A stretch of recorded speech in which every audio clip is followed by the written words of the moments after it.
In this video, I will show you how to fix Ethernet or Wi-Fi not working in Windows 10. This method works if your computer shows no internet access, limited connectivity, or a disconnected network icon. You do not need to download any software for this fix. First, right-click the Start button at the bottom left of your screen. From the menu, click Device Manager. In the Device Manager window, expand Network Adapters.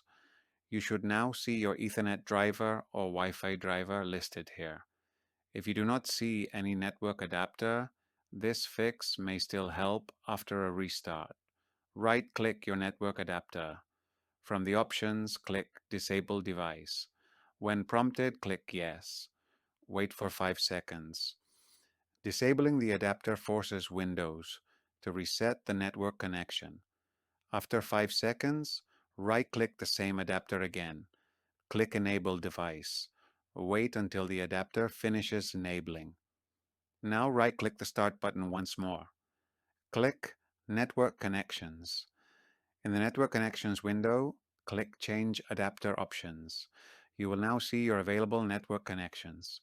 Right-click the active network connection. Click Disable. Wait for 5 seconds.